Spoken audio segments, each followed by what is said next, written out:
Indian economic development का second chapter Indian economy 1950 to 1990। मैंने part 1 में आप तो एग्रीकल्चर सेक्टर तक मैंने एक्सप्लेनेशन दिया था आप लोगों के लिए डिटेल में। तो आज के ये सेकंड पार्ट में मैं आप लोगों के लिए लेके आया हूँ इंडस्ट्री सेक्टर और इसका जो ट्रेड पॉलिसी के बारे में पूरा डिटेल एक्सप्लेनेशन मैं देने जा रहा हूँ। तो इसलिए आप लोग वीडियो में अंत तक बने रहिए और चैनल में नए आए हो तो प्लीज चैनल को सब्सक्राइब और वीडियो को लाइक जरूर कीजिएगा।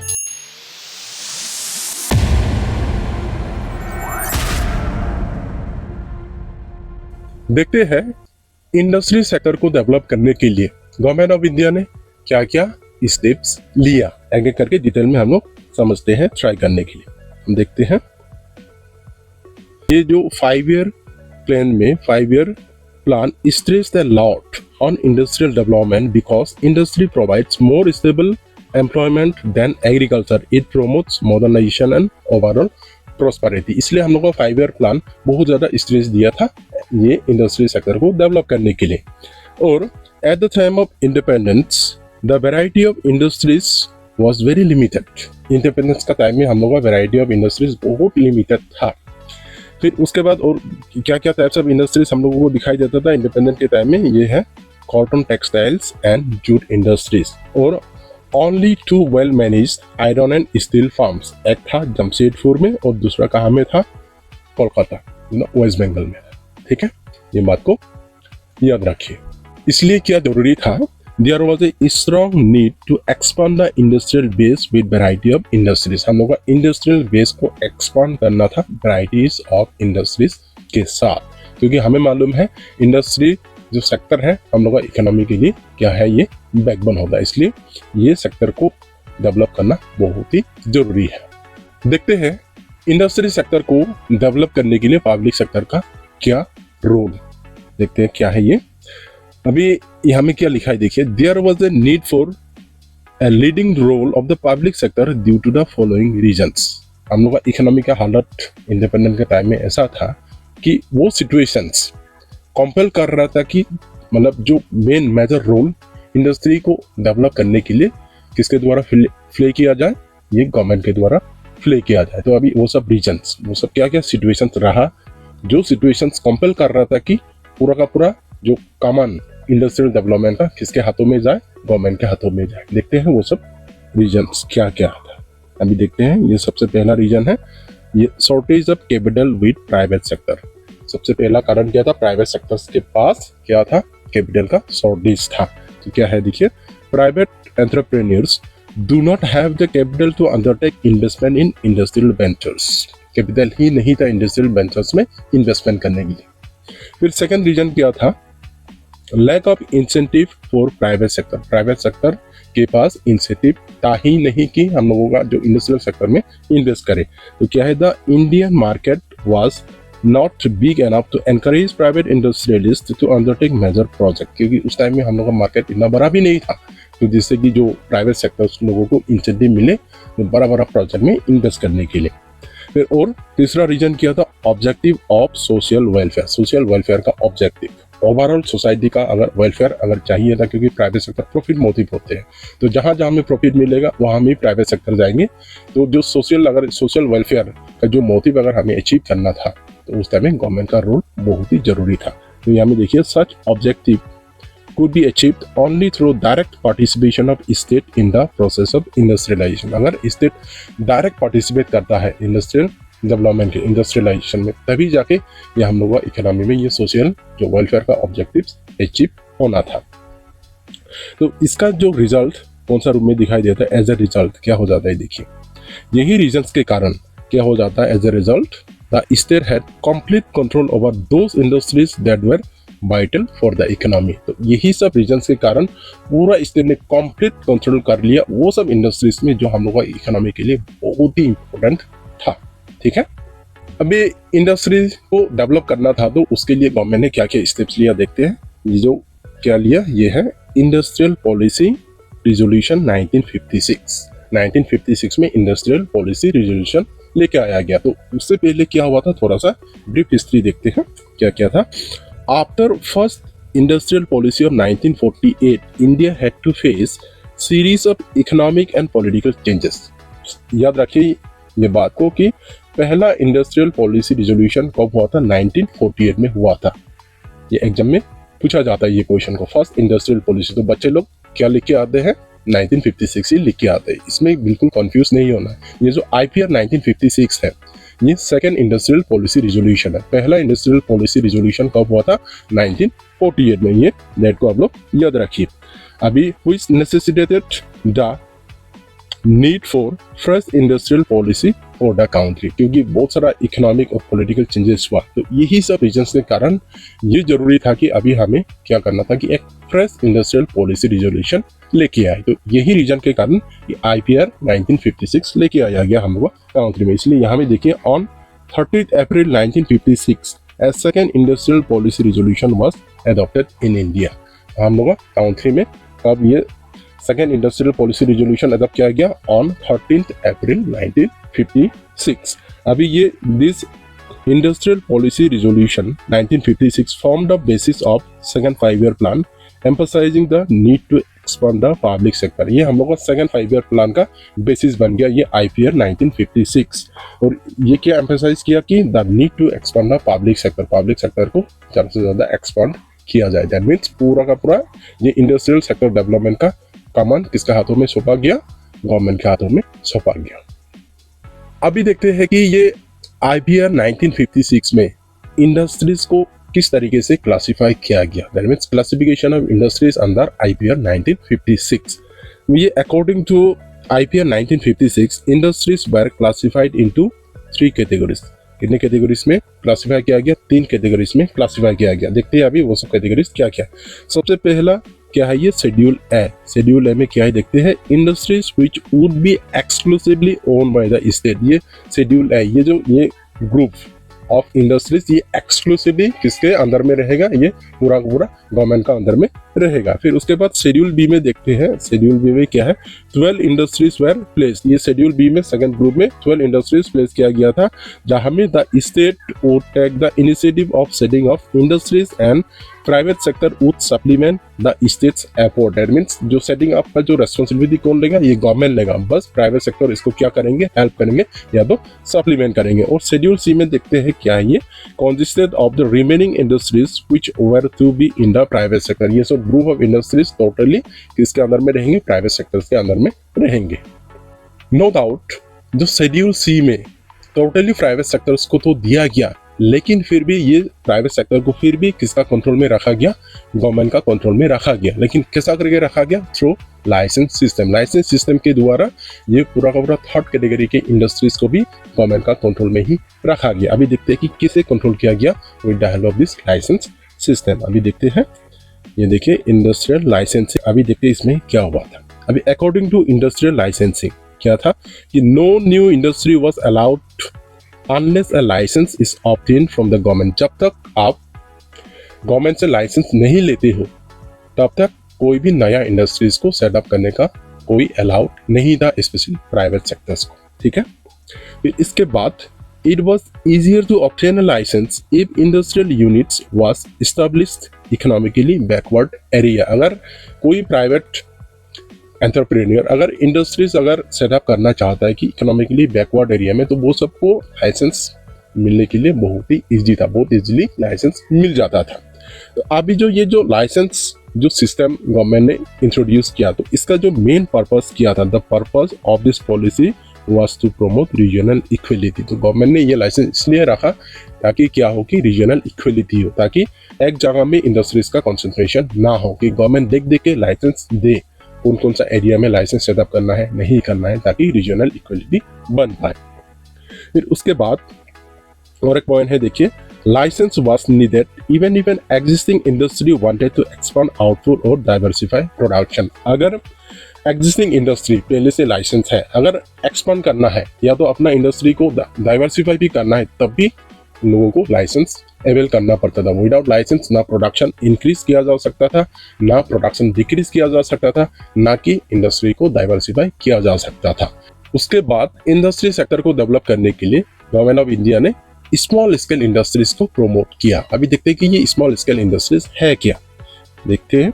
ये a small scale industry is defined with reference to maximum investment allowed on the assets of a unit, मतलब कितना इन्वेस्टमेंट होता है वो इन्वेस्टमेंट का ऊपर ही कोई भी इंडस्ट्री को एक स्मॉल स्केल या तो लार्ज स्केल इंडस्ट्रीज में क्लासीफाई किया जाता था। तो उस टाइम में क्या था, this limit had change from 5 lakh. 1950 में कितना था स्मॉल स्केल इंडस्ट्रीज होने के लिए, मैक्सिमम 5 लाख। तो आज के दिन में वो कितना है एट प्रेजेंट, ये लिमिट अप टू ₹1 करोड़, मतलब ₹1 करोड़ मैक्सिमम, उससे कम होगा तो इसको क्या माना जाता है, स्मॉल स्केल इंडस्ट्री माना जाता है। तो 1950 में मैक्सिमम 5 लाख या तो उससे कम इन्वेस्टमेंट होता है तो उसको स्मॉल स्केल इंडस्ट्री माना जाता था। फिर अभी देखते हैं स्मॉल स्केल इंडस्ट्री से रिलेटेड क्या क्या जरूरी पॉइंट्स देखते हैं। Small scale industries are more labour intensive. Small scale industries क्या है, ज्यादा से ज्यादा लेबर यूज करते हैं, तो इसका मतलब ये है कि दे जनरेट मोर एम्प्लॉयमेंट। ज्यादा लेबर यूज करेंगे तो एम्प्लॉयमेंट जनरेट ज्यादा होगा, क्योंकि हम लोग का इकोनॉमी क्या था, लेबर सर्प्लस इकोनॉमी था। तो इसलिए जरूरी ये था कि स्मॉल स्केल इंडस्ट्रीज को प्रमोट किया जाए ताकि ज्यादा से ज्यादा एम्प्लॉयमेंट जनरेट हो। फिर उसके बाद अभी अगर इतना एम्प्लॉयमेंट जनरेशन अगर करता है स्मॉल स्केल इंडस्ट्रीज, तो ऑब्वियसली इन लोगों को तो प्रोटेक्शन का जरूरी था, क्योंकि स्मॉल स्केल इंडस्ट्रीज क्योंकि बड़ा जो बिग इंडस्ट्रियलिस्ट के साथ ये लोग तो कॉम्पीट नहीं कर पाएंगे, तो इसलिए जरूरी था कि स्मॉल स्केल इंडस्ट्रीज को क्या दिया जाए, ये प्रोटेक्शन दिया जाए। ये हमें क्या दिया, देखिए, need for protection from big firms. जरूरी था बिग फर्म से प्रोटेक्शन देना। स्मॉल स्केल क्यों ऐसा प्रोटेक्शन दिया गया बोलने से, small scale industries can not compete with big industrial firms. बड़ा इंडस्ट्रियल फर्म्स के साथ ये कॉम्पीट नहीं कर सकते थे स्मॉल स्केल इंडस्ट्रीज, तो इसलिए गवर्नमेंट ने क्या दिया, प्रोटेक्शन दिया स्मॉल स्केल इंडस्ट्रीज को। अभी प्रोटेक्शन किस रूप में दिया, how protection was given by the government, किसे दिया गया प्रोटेक्शन, देखिए। Government reserved production of number of products for them. अभी बहुत सारे प्रोडक्ट्स किसी ने रिजर्व कर दिया गया, स्मॉल स्केल इंडस्ट्रीज के लिए रिजर्व कर दिया गया कि वो सब प्रोडक्ट्स सिर्फ स्मॉल स्केल इंडस्ट्रीज के द्वारा ही क्या किया जाएगा, प्रोडक्शन किया जाएगा, ना कि ये लार्ज स्केल इंडस्ट्रीज। एंड उसके साथ साथ और क्या दिया गया, they are also given concession. तो वो लोग को कंसेशंस भी दिया गया, बहुत सारे टैक्स कंसेशंस, या तो बिग इंडस्ट्री से जितना टैक्स या तो लेता था गवर्नमेंट, तो स्मॉल स्केल इंडस्ट्री से बहुत कम टैक्स लेता था। तो ये सब स्टेप्स का थ्रू से ही गवर्नमेंट ने स्मॉल स्केल इंडस्ट्रीज को प्रोमोट किया था। अभी इंडस्ट्री के बाद अभी देखते हैं कि ट्रेड में क्या क्या पॉलिसी अपनाया गवर्नमेंट ने, ठीक है। ये जो फॉरेन ट्रेड, स्पेशली जो फॉरेन ट्रेड, एक्सपोर्ट इंपोर्ट को लेके गवर्नमेंट ने क्या क्या स्टेप्स लिया, देखते हैं अभी। ये जो हम लोग का ट्रेड पॉलिसी क्या रहा, हम लोग का ट्रेड पॉलिसी क्या था, इंपोर्ट सब्स्टिट्यूशन था हम लोग का ट्रेड पॉलिसी। और ये हम लोग का ट्रेड पॉलिसी कैसा था, इनवर्ड लुकिंग ट्रेड पॉलिसी था। फिर import substitution refers to a policy of replacement of substitution of imports by domestic production. Import substitution का मतलब क्या है कि हम लोग इंपोर्ट को रिप्लेस करें डोमेस्टिक प्रोडक्शन करके। जो चीज़ें हम लोग का कंट्री में प्रोडक्शन किया जा सकता है वो सब चीज़ों को हम लोग इंपोर्ट ना करें। तो यह है इंपोर्ट सब्स्टिट्यूशन पॉलिसी। स्पेशली ये पॉलिसी इसलिए लाया गया तो एक्चुअली जो हम लोग का जो गोल्स ऑफ 5 ईयर प्लान है, जो सेल्फ रिलायंस का गोल है, ये सेल्फ रिलायंस को अचीव करने के लिए ये इंपोर्ट सब्स्टिट्यूशन पॉलिसी को लिया गया, ये हम लोग ट्रेड में। फिर ये जो इंपोर्ट सब्स्टिट्यूशन पॉलिसी का जो बेसिक एम क्या था, the basic aim of the policy was to protect domestic industries from foreign competition. तो ये जो इंपोर्ट सब्स्टिट्यूशन पॉलिसी एडॉप्ट करने का उसका जो मेन रीजन क्या था कि हम लोग का डोमेस्टिक इंडस्ट्रीज को प्रोटेक्शन दिया जाए फॉरेन कंट्री का इंडस्ट्रीज से, ठीक है। फिर उसके बाद अभी ये जो इंपोर्ट सब्स्टिट्यूशन पॉलिसी है can serve two definite objectives. ये जो इंपोर्ट सब्स्टिट्यूशन पॉलिसी लेने का जो 2 मेन ऑब्जेक्टिव्स क्या रहा, सबसे पहला ऑब्जेक्टिव क्या था, saving of precious foreign exchange. जो हम लोग का फॉरेन एक्सचेंज को सेव करना था, क्योंकि अगर हम लोग इंपोर्ट सब्स्टिट्यूशन पॉलिसी अगर हम लोग एडॉप्ट नहीं करेंगे तो इससे लग्जरी आइटम्स का इंपोर्टेड गुड्स में हम लोग अपना फॉरेन एक्सचेंज को यूं ही हम लोग क्या कर देंगे, स्पेंड कर देंगे। तो ये पहला जो मेन गोल किया था हम लोग का, जो फॉरेन एक्सचेंज को सेव करें। और नेक्स्ट जो हम लोग का एम किया था, अचीविंग सेल्फ रिलायंस। जो अभी मैंने बोला कि सेल्फ रिलायंस को अचीव करने के लिए ही ये इंपोर्ट सब्स्टिट्यूशन पॉलिसी को एडॉप्ट किया गया गवर्नमेंट के द्वारा।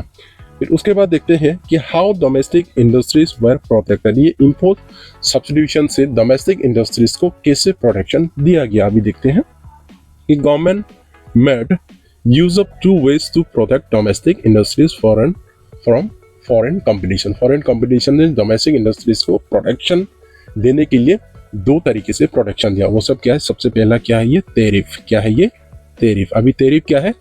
ये tariffs refer to taxes levied on imported goods. जब भी हम लोग फॉरेन कंट्री से गुड्स इंपोर्ट करते थे तो वहाँ में गवर्नमेंट क्या लगाता था? टैक्स लगाता था, हेवी टैक्स लगाता था, ताकि वो सब गुड्स हम लोग कंट्री में आके कॉस्टली हो जाए, ठीक है, और हम लोग का डोमेस्टिक गुड्स थोड़ा सस्ता हो और हम लोग का गुड ज़्यादा सेल हो, फॉरेन का सेल ना हो। एंड इसका एम क्या था? The aim was make them expensive and discourage their use, ताकि हम लोग कंट्री में आके एक्सपेंसिव हो जाए, कॉस्टली हो जाए और उसका यूज को डिस्करेज किया जाए, इसलिए टैरिफ का ये पॉलिसी लिया गया। फिर उसके बाद जो हुआ था, ये जो स्टेप रहा क्या है? हुआ था refers to fixing maximum limit on imports, मतलब इंपोर्ट करने से भी वहाँ में एक लिमिट गवर्नमेंट ने सेट किया था कि इतना क्वांटिटी ही इंपोर्ट किया जा सकता है, उससे ज़्यादा नहीं किया जा सकता। तो ये था दो तरीके से हम लोग डोमेस्टिक इंडस्ट्रीज को प्रोटेक्शन दिया था, थ्रू टैरिफ्स एंड क्वार्टर्स।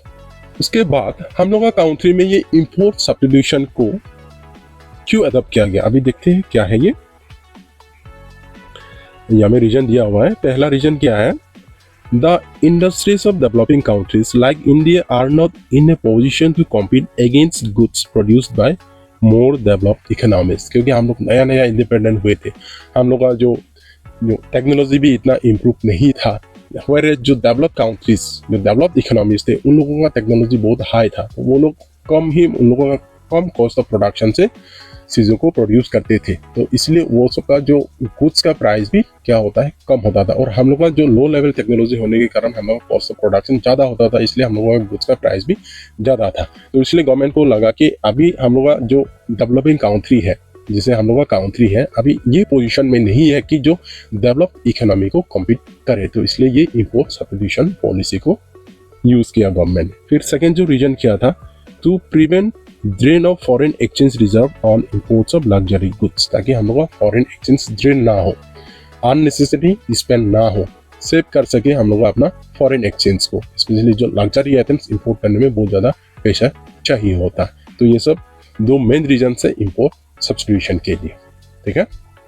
जिसे हम लोगों ने देखा कि इंडस्ट्रियल सेक्टर में गवर्नमेंट ऑफ इंडिया ने बहुत सारी स्टेप्स लिया। IPR 1956, उसके बाद स्मॉल स्केल इंडस्ट्रीज को प्रमोट किया, इंपोर्ट सब्स्टिट्यूशन पॉलिसी को अपनाया, लाइसेंस सिस्टम अपनाया। तो ये सब करने के बाद ओवरऑल हम लोग का इंडस्ट्री सेक्टर में उसका क्या इफेक्ट रहा, क्या क्या फायदा हुआ, क्या क्या लॉस हुआ, दैट मीन इसका हम लोग अभी पूरा का पूरा क्रिटिकल एनालिसिस करेंगे, ठीक है। देखते हैं अभी पॉइंट टू पॉइंट हम लोग देखते हैं कि सबसे पहले क्या फायदा हुआ देखते हैं। ये यहाँ में लिखा हुआ है, the proportion of GDP contributed bye industrial sector increased from 11.8% in 1950-51 to 24.6% in 1991। इसका मतलब है कि जो हम लोग का इंडस्ट्री सेक्टर का कंट्रीब्यूशन GDP में ये इंक्रीज हुआ 1950 से, ये कौन सा ईयर में? 1991 में, ठीक है।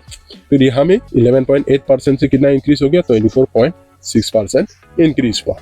फिर उसके बाद the industrial sector became well diversified by 1990 largely due to public sector। 1990 आते आते हम लोग का इंडस्ट्री सेक्टर वेल डाइवर्सिफाई हुआ, और स्पेशली ये डाइवर्सिफिकेशन का मेन रीजन क्या था? किसके कारण हुआ? ये पब्लिक सेक्टर के कारण हुआ।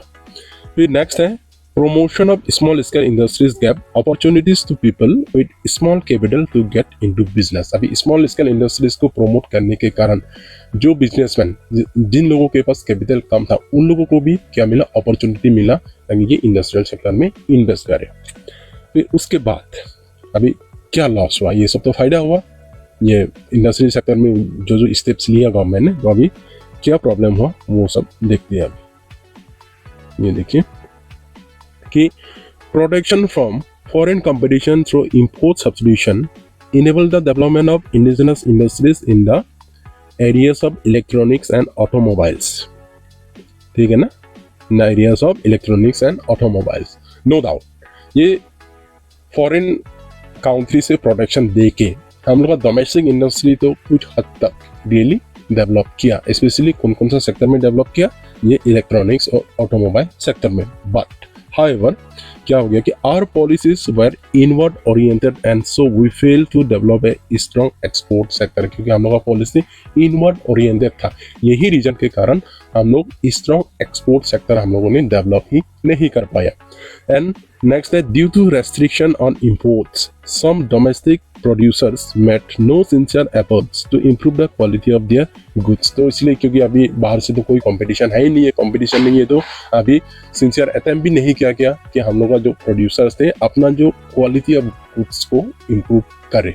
ठीक है, and the domestic industry fail to achieve international standard of product quality. तो इसलिए कंपटीशन ही नहीं था, तो अगर कंपटीशन ही नहीं होगा तो इम्प्रूवमेंट तो आएगा नहीं। तो इम्प्रूवमेंट नहीं आने के कारण हम लोग का जो प्रोडक्ट का क्वालिटी स्टैंडर्ड जो इंटरनेशनल स्टैंडर्ड के लेवल में पहुंचा ही नहीं, ये प्रॉब्लम हुआ। फिर नेक्स्ट है लाइसेंस। ये जो लाइसेंस सिस्टम था, क्या था ये लाइसेंस के बारे में हम देखिए। Licence policy help the government to control the industrial production, no doubt. Licence policy के कारण गवर्नमेंट ने इंडस्ट्रियल प्रोडक्शन को कंट्रोल तो किया, but it was time consuming and misused. क्या हुआ कि ये टाइम कंज्यूमिंग रहा लाइसेंस लेना, और ये मिसयूज किया गया। टाइम कंज्यूमिंग क्या है कि इतना आसानी से लाइसेंस नहीं मिलता था, और मिसयूज कैसे किया गया, स्पेशली ये मिसयूज किसके द्वारा किया गया, बड़ा बड़ा इंडस्ट्रियलिस्ट के द्वारा किया गया। ये लोग लाइसेंस लेते थे, ना कि नया जो प्रोडक्शन यूनिट को स्टार्ट करने के लिए लाइसेंस नहीं लेते थे। लाइसेंस इसलिए ये लोग लेते थे ताकि इन लोगों का कॉम्पिटिटर मार्केट में ना आ पाए, इसलिए ये लोग लाइसेंस पहले से लेके रखते थे। इस तरीके से मिसयूज किया गया था लाइसेंस सिस्टम। फिर उसके बाद public sector remarkable contribution by creating a strong industrial base, developing infrastructure and promoting development of backward areas. No doubt एक रिमार्केबल कंट्रीब्यूशन रहा पब्लिक सेक्टर का हम लोग का इकोनॉमी को डेवलप करने के लिए, और स्पेशली ये जो स्मॉल स्केल इंडस्ट्रीज को प्रमोट करना या तो बैकवर्ड एरियाज को प्रमोट करने के लिए हम लोग का पब्लिक सेक्टर का बहुत बड़ा रोल रहा इंडस्ट्रियल डेवलपमेंट में। बट क्या हुआ कि however the public sector continue to monopolize in certain non essential areas which could be well handled by the private sector. अभी क्या हुआ कि जो सेक्टर प्राइवेट सेक्टर के द्वारा अच्छी तरीके से इवन बेटर देन गवर्नमेंट जो सेक्टर प्राइवेट सेक्टर के द्वारा हैंडल किया जा सकता था, तो वो सब सेक्टर्स भी गवर्नमेंट अपने अंदर में रखा था। फिर और क्या प्रॉब्लम हुआ देखते हैं कि many public sector firms also incurred huge losses but continue to function because of difficulty in closing and government undertaking. बहुत सारे पब्लिक सेक्टर लॉस में जा रहे थे, फिर भी कंटिन्यू फंक्शन में थे, क्योंकि जो गवर्नमेंट अंडरटेकिंग से गवर्नमेंट सेक्टर उसको क्लोज करने के लिए बहुत ही डिफिकल्ट था। यही रीजन के कारण, लॉस में जाने के कारण भी ये लोग क्या कर रहे थे, गवर्नमेंट सेक्टर वाले ये इंडस्ट्रीज को चला रहे थे। अगर इसके जगह में प्राइवेट सेक्टर होता तो ये लोग क्या करना था, ये क्लोज डाउन करना था ये बिजनेस को। ऐसा नहीं कि प्राइवेट सेक्टर हमेशा प्रॉफिट में जाते हैं, लेकिन अगर लॉस में जाते हैं तो प्राइवेट सेक्टर क्या करते हैं, ये बिजनेस को क्या कर देते, क्लोज डाउन कर देते हैं। Now we have come to the end of the chapter. Now let us conclude the chapter whatever we have studied. Now see in agriculture sector देखते हैं क्या है agriculture sector में क्या हुआ। India became self-sufficient in food production due to green revolution। हम लोग self sufficient बन गए, किसके कारण बन गए, due to green revolution। And land reforms resulted in evolution of zamindari system। ये land revolution ये land reform के कारण ये जो जमींदारी system एबोलिश हो गया हम लोग का काउंट्री से। फिर उसके बाद इंडस्ट्री सेक्टर में देखते हैं कि the industries became far more diversified compare to the situation at independence. Independence से अगर हम लोग कंपेयर करते हैं तो हम लोग फार मोर डाइवर्सिफाइड हो गए थे, कब, ये 1990 में। However excessive government regulation prevented their growth. लेकिन गवर्नमेंट का इतना एक्सेसिव कंट्रोल के कारण क्या हुआ, उन लोगों का ग्रोथ ही नहीं हो पा रहा था। Many economists were dissatisfied with the performance of public sector enterprises। बहुत सारे इकोनॉमिस्ट ये पब्लिक सेक्टर एंटरप्राइजेस का परफॉर्मेंस को लेके भी डिससेटिस्फाइड थे, क्योंकि ये पब्लिक सेक्टर अंडरटेकिंग्स लॉस में जाने के बावजूद भी ये लोग फंक्शन में थे। यही रीजन के कारण बहुत सारे इकोनॉमिस्ट ये पब्लिक सेक्टर अंडरटेकिंग्स का परफॉर्मेंस को लेके डिससेटिस्फाइड थे। फिर उसके बाद अभी देखते हैं कि ये ट्रेड सेक्टर में क्या हुआ। ट्रेड सेक्टर में देखिए, our policies were inward oriented and so we failed to develop a strong export sector। inward oriented होने के कारण हम लोग एक strong export sector हम लोग develop नहीं कर पाए। and production did not give the incentive to improve the quality of goods। क्योंकि हम लोग डोमेस्टिक इंडस्ट्रीज को प्रोटेक्शन दिया गया था in the name of import substitution policy. तो इसके कारण हम लोगों का जो इंडस्ट्रियलिस्ट को ये या तो हम लोगों का प्रोड्यूसर्स को ये इंसेंटिव मिला ही नहीं कि अपना जो क्वालिटी है प्रोडक्ट का क्वालिटी को इम्प्रूव करें। ये जो चैप्टर इंडियन इकोनॉमी 1950 टू 1990 ये first part and second part देखने के बाद हर एक डिटेल ये जो चैप्टर से रिलेटेड आप लोगों को समझ में आया होगा। एंड आई होप आप लोगों का फाइनल एग्जाम का प्रिपरेशन के लिए ये वीडियो बहुत ज़्यादा हेल्पफुल होगा। मिलते हैं नेक्स्ट वीडियो में, तब तक के लिए थैंक यू एवरीवन।